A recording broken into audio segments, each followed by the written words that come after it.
عزیزان محترم، اللہ کے وہ رسول جو رسولوں کے خاتم بھی ہیں، انبیاء کے شہنشاہ بھی ہیں، نبوت کے تاجدار بھی ہیں، باعث تخلیق عالم بھی ہیں، خاتم الانبیاء بھی ہیں، اور سب سے بڑی بات وہ اللہ کے محبوب ہیں۔ آواز قدرت آتی ہے کہ مریم، بے شک حضرت مریم سے مخاطب ہو کے خدا من متعال فرماتا ہے کہ بے شک ہم نے تمہیں چن لیا اور پھر تمہیں پاک کیا اور پھر تمہیں چن لیا، یعنی یہاں پر 2 بار چن لینے کا لفظ خدا من متعال آیت میں استعمال کرتا ہے۔ یعنی خدا من متعال فرما رہا ہے کہ تم عالمین کی عورتوں میں سے ہو، یعنی کہ حضرت مریم سلام اللہ علیہا تمام عالمین کی عورتوں میں سے افضل ہیں۔ توحید کا لہجہ دیکھیے کہ آیت کا حسن دیکھیے کہ ہم نے تمہیں چن لیا، ہم نے تمہیں پاک کیا۔ چننے کا ذکر دوبارہ کیوں آیا؟ دوسری بار جو ہے وہ چننے کا ذکر کیوں کیا خدا متعال نے؟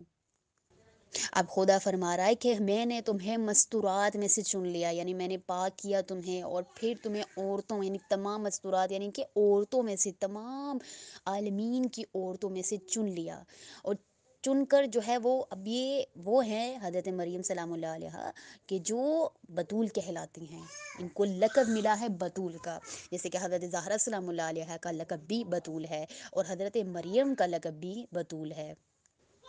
اب جیسے عزیزان محترم، مردوں میں امامت کا عہدہ ہے، رسالت کا عہدہ ہے، نبی کا عہدہ ہے، اسی طرح عورتوں میں اب دیکھا جاتا ہے کہ نبی تو کوئی عورت نہیں بن سکتی، امام کوئی عورت نہیں بن سکتی، کوئی عورت جو ہے وہ نبوت کے درجے پر فائز نہیں ہو سکتی، رسول نہیں بن سکتی، لیکن خدا من متعال کی ذات نے یہ ایک عہدہ جو بطول کا عہدہ ہے، یہ سب سے پہلے حضرت زہرا سلام اللہ علیہا کو دیا ہے۔ اور پہلی اگر بطول کا لقب ملا ہے، بطول کا عہدہ ملا ہے تو حضرت زہرا کو ملا ہے، اور اس کے بعد حضرت مریم سلام اللہ علیہا کو بطول کا عہدہ ملا ہے، کیونکہ خدا من متعال کی ذات نے عالمین میں ایک عورت کا عہدہ رکھا ہے اور وہ بطول ہے، اور وہ فقط حضرت زہرا سلام اللہ علیہا ہیں جو سب سے پہلے بطول کا عہدہ حاصل کیا میری بی بی نے۔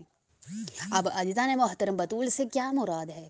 آخر یہ عہدہ دیا جا رہا ہے تو اس عہدے سے کیا مراد ہے؟ بطول کسے کہتے ہیں؟ بطول اسے کہتے ہیں شریعت میں جسے نماز کے لیے وضو کی ضرورت نہ ہو، یعنی کہ وہ خود پاک ہو، وہ طاہر ہو، اسے پاک کیا گیا ہو خدا کی طرف سے۔ یعنی خدا کیا آیت میں فرما رہا ہے کہ ہم نے تمہیں پاک کیا، ہم نے تمہیں چن لیا اور عالمین کی عورتوں کا محافظ بنا دیا، اور تمام عورتوں میں سے اگر کوئی عالمین کی عورتوں میں سے کوئی افضل ہے تو وہ حضرت زہرا سلام اللہ علیہا ہیں۔ حضرت مریم ہیں، بطول ہیں لیکن چھوٹی بطول ہیں، حضرت زہرا بڑی بطول ہیں، اور یہ عہدہ حضرت زہرا کو سب سے پہلے دیا گیا، اور اس عہدے کی وجہ سے میری بی بی خاتون جنت قرار پائی ہیں۔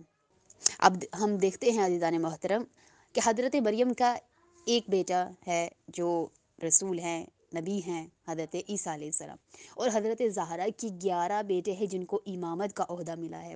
حضرت مریم علیہ السلام کی عظمت کا ذخیرہ چھوٹا ہے، لیکن حضرت زہرا سلام اللہ علیہا کی عظمت کا ذخیرہ وسیع ہے۔ قرآن اس عہدے کو حضرت مریم کو تو سونپتا ہے، لیکن وہ عہدہ سب سے پہلے اگر کسی کو ملا ہے تو وہ حضرت زہرا سلام اللہ علیہا کو ملا ہے۔ اب آپ حضرت مریم کی نام کی ایک قرآن میں سورہ ہے، اس کو پڑھیے تو اس میں بہت واضح الفاظ میں لکھا ہے کہ حضرت مریم سلام اللہ علیہا کے پاس ایک فرشتہ آیا، ان کے کمرے میں ایک فرشتہ آیا جو بہت ہی نورانی چہرے والا فرشتہ تھا۔ اب یہ وہ بی بی ہیں، حضرت مریم وہ بی بی ہیں کہ جنہوں نے آج تک کسی نامحرم مرد کا چہرہ نہیں دیکھا، لیکن خداوند متعال نے ایک فرشتے کو بھیجا آپ کے پاس۔ اب جب کمرے میں فرشتہ آیا تو حضرت مریم نے چادر کا پردہ بنایا اور کہا کہ تم کون ہو؟ اس فرشتے سے پوچھا۔ جب اس فرشتے سے پوچھا تو اس فرشتے نے کہا کہ میں خدا کی طرف سے حجت ہوں اور خدا کی طرف سے بھیجا ہوا فرشتہ ہوں۔ دوسری بار پھر حضرت مریم سلام اللہ علیہا نے پوچھا کہ تم کون ہو اور یہاں کیوں آئے ہو؟ تو پھر اس فرشتے نے کہا کہ میں خدا کی طرف سے بھیجا ہوا خدا کا فرشتہ ہوں۔ اب یہی فرشتے جو وہاں جب حضرت مریم سلام اللہ علیہا کے کمرے میں جاتے ہیں تو اپنا عہدہ بتاتے ہیں، لیکن یہی جو فرشتے ہیں جب حضرت زہرا سلام اللہ علیہا کے در پر آتے ہیں، حضرت زہرا کی دہلیز پر آتے ہیں تو اپنا عہدہ نہیں بتاتے، کبھی فقیر بن جاتے ہیں، کبھی درزی بن جاتے ہیں، کبھی یتیم بن جاتے ہیں۔ اب حضرت زہرا سلام اللہ علیہا کے بیٹوں میں اور حضرت مریم سلام اللہ علیہ کے بیٹے میں یہی فرق ہے کہ جب حضرت امام زمانہ سلام اللہ علیہ السلام جب آئیں گے اس دنیا میں تشریف لائیں گے تو تب کیا ہوگا؟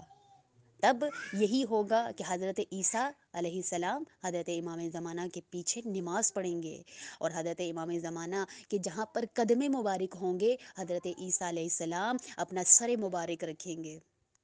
تو عزیزان محترم، یہی فضیلت اور یہی عظمت ہے میری بی بی زہرا سلام اللہ علیہا کی اور ان سے جڑے ہر رشتے کی۔ ان کے بیٹوں کی اتنی عظمت ہے کہ نبی ان کے پیچھے کھڑے ہو کے، ان کے بیٹوں کے پیچھے کھڑے ہو کر نماز ادا کریں گے۔ اب عزیزان محترم، ہم جناب سیدہ سلام اللہ علیہا کی عظمت پڑھتے ہوئے ہم یہ پڑھتے ہیں کہ جناب سیدہ رسول خدا کی بیٹی ہیں، حضرت امام علی علیہ السلام کی زوجہ ہیں، حضرت حسنین کی والدہ گرامی ہیں۔ ہم بی بی کا تعارف ان رشتوں سے کرواتے ہیں، جبکہ حضرت زہرا سلام اللہ علیہا ان رشتوں کی محتاج نہیں ہیں۔ ان رشتوں سے ان کا تعارف کرانا ایک الگ سی بات ہے۔ بے شک ان سے جو بھی رشتہ جڑتا ہے وہ عام رشتہ نہیں ہوتا، ان سے جڑا ہوا ہر رشتہ خاص ہے، لیکن ان بی بی کو اپنے تعارف کے لیے رشتوں کی پہچان کی ضرورت نہیں ہے۔ رشتوں کی پہچان عزیزان محترم وہاں کروائی جاتی ہے جہاں جو شخص مثلاً کہ اگر بندہ خود نامور ہو، خود نامور نہ ہو تو تب وہ اپنے باپ کی وجہ سے مشہور ہو جاتا ہے، یا اگر خود نامور نہ ہو تو وہ اپنے بیٹے کی وجہ سے مشہور ہو جاتا ہے، یا خود نامور نہ ہو تو اپنے شوہر کی وجہ سے مشہور ہو جاتا ہے۔ تو یہاں پر میری بی بی سلام اللہ علیہا خود تعارف کی محتاج نہیں ہے۔ اب بی بی زہرا سلام اللہ علیہا کا تعارف ہم ہمیشہ ایک نبی کی بیٹی، علی کی زوجہ، حسنین کی ماں کے طور پر کرواتے ہیں، جبکہ اس سے بھی بڑی عظمت اور فضیلت ہے میری بیوی کی۔ میری بیوی کی تعارف کو بیان کرنے کے لیے ان رشتوں کی ضرورت نہیں ہے، یہ خدا کا بنایا ہوا قانون ہے۔ جب عرش پر فرشتوں نے پوچھا تھا کہ میرے اللہ یہ چادر کے اندر کون ہے، حدیث قصہ سے آپ سبھی واقف ہیں کہ میرے اللہ یہ چادر کے اندر کون ہے، حضرت جبرائیل نے 2 بار سوال کیا کہ اے خدا اس چادر کے اندر کون ہے، تو خدا نے یہ نہیں کہا تھا کہ محمد کی بیٹی ہے، علی کی زوجہ ہے، حسنین کی ماں ہے۔ خدا نے اس وقت فرمایا ہم فاطمۃ و ابوہا و بعلھا و بنوہا، یہ زہرا ہے، یہ زہرا کے والد ہیں، یہ زہرا کے شوہر ہیں، یہ زہرا کے بیٹے ہیں۔ یہاں تعارف کروایا جا رہا ہے حضرت زہرا سے کہ یہ نبی ہیں اور حضرت زہرا کے شوہر ہیں، یہ امام ہیں تو حضرت زہرا کے شوہر ہیں، یعنی رسالت کا تعارف کس طرح کروایا جا رہا ہے، امامت کا تعارف کس طرح کروایا جا رہا ہے، میری بیوی کے تعارف سے کروایا جا رہا ہے۔ اب خداوند متعال کی ذات نے تعارف بیوی سے کروا کے خدا نے تمام دنیا کے ہر ایک شخص کو بتا دیا کہ ان بیوی کو رشتوں کی ضرورت نہیں بلکہ رشتوں کو ان بیوی کی ضرورت ہے۔ اس نبی کی پہچان رسالت نہیں، یعنی ان بیوی کی پہچان رسالت نہیں بلکہ رسالت کی پہچان حضرت زہرا ہے۔ اس بیوی کی پہچان امامت نہیں بلکہ امامت کی پہچان حضرت زہرا سلام اللہ علیہا ہے۔